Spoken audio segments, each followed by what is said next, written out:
Olá, senhoras e senhores, está começando o segundo episódio da Lei 1521, que trata sobre os crimes contra a economia popular. Mas antes de começarmos, deixe o seu like, vamos lá. Artigo 5º.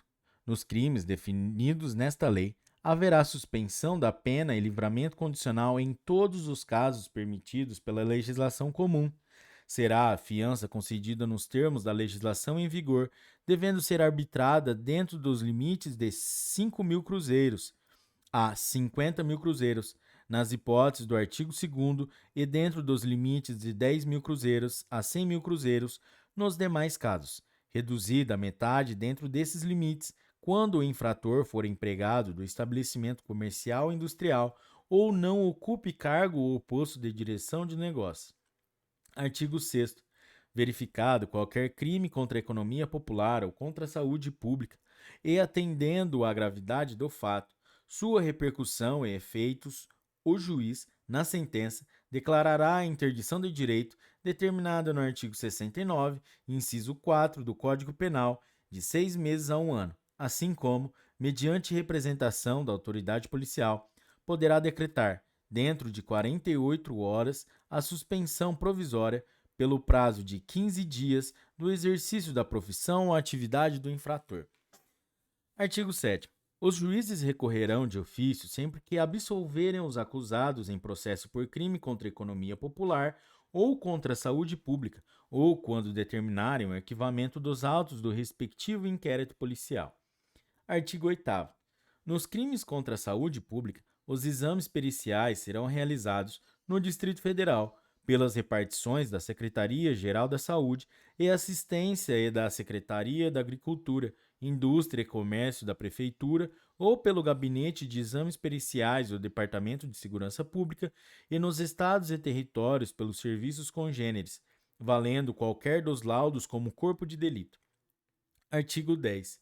Terá forma sumária, nos termos do capítulo 5, título 2, livro 2 do Código de Processo Penal, o processo das contravenções e dos crimes contra a economia popular, não submetidos ao julgamento pelo júri.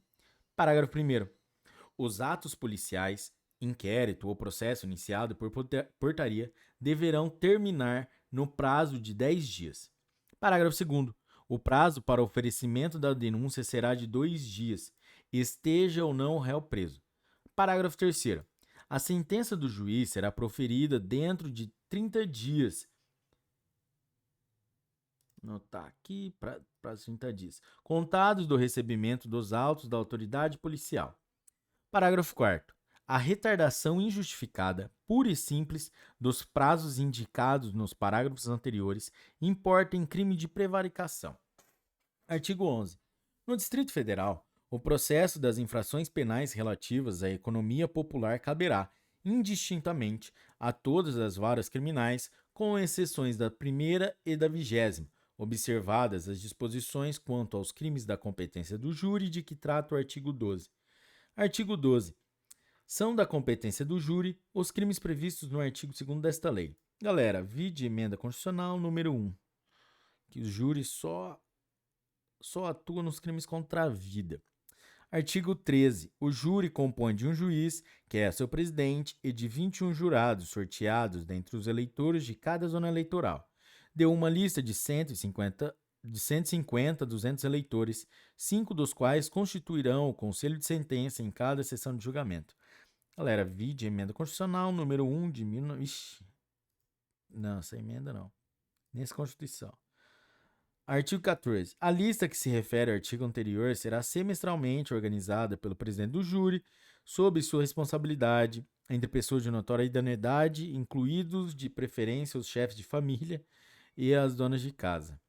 Artigo 15. Até o dia 15 de cada mês, far-se-á o sorteio dos jurados que devam constituir o tribunal do mês seguinte. Artigo 16. O júri funcionará quando estiverem presentes pelo menos 15 jurados.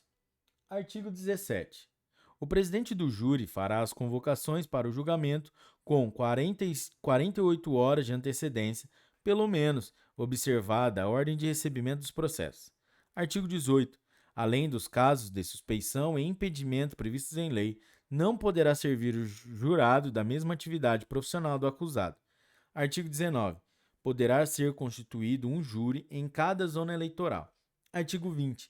A presidência do júri caberá ao juiz do processo, salvo quando a lei de organização judiciária atribuir a presidência a outro. Artigo 21. No Distrito Federal, poderá o juiz-presidente do júri representar ao Tribunal de Justiça para que seja substituído na presidência do júri por juiz substituto ou juiz substitutos, nos termos do artigo 20 da Lei 1301, de 28 de dezembro de 1950. Servirá no júri o promotor público que for designado. Artigo 22. O júri poderá funcionar com pessoal, material e instalações destinados aos serviços eleitorais. Artigo 23. Nos processos de competência do júri, far-se-á instrução contraditória, observado o disposto no Código de Processo Penal relativamente ao processo comum, livro 2, título 1, capítulo 1, com as seguintes modificações. O número de testemunhas, tanto para acusação como para defesa, será de 6 no máximo. Inciso 2. Serão ouvidas as testemunhas de acusação e de defesa dentro do prazo de 15 dias, se o réu estiver preso, e de 20 quando solto. Inciso 3. Havendo acordo entre o Ministério Público e o réu por seu defensor mediante termo lavrado nos autos, será dispensada a inquirição das testemunhas arroladas pelas partes e cujos depoimentos constem do inquérito policial. Inciso 4. Ouvidas as testemunhas e realizada qualquer diligência porventura requeda o juiz, depois de sanadas as nulidades e irregularidades, e determinar ou realizar qualquer outra diligência que entender conveniente, ouvirá nos autos, sucessivamente, por 48 horas, o órgão do Ministério Público e o defensor. Inciso 5. Em seguida, o juiz poderá absolver, desde logo, o acusado, quando estiver provado que ele não praticou o crime, fundamentando a sentença e recorrendo ex officio. Inciso 6. Se o juiz assim não proceder, sem manifestar, entretanto, sua opinião, determinará a remessa do processo ao presidente do júri ou que se faça inclusão do processo na pauta do julgamento, se lhe couber a presidência. Inciso 7. São dispensadas a pronúncia e a formação de libelo. Artigo 24. O órgão do Ministério Público, o réu e seu defensor, serão intimados do dia designado para o julgamento.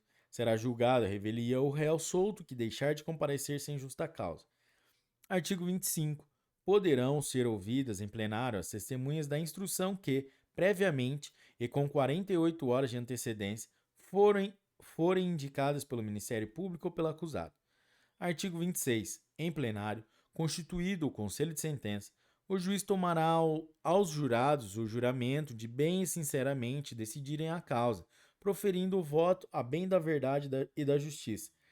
Artigo 27. Qualificado o réu e sendo-lhe permitida qualquer declaração a bem da defesa, observadas as formalidades processuais aplicáveis e constantes da seção 4 do capítulo 2 do livro 2 do título 1 do Código de Processo Penal, o juiz abrirá os debates, dando palavra ao órgão do Ministério Público e ao assistente, se houver, para a dedução da acusação e ao defensor para produzir a defesa.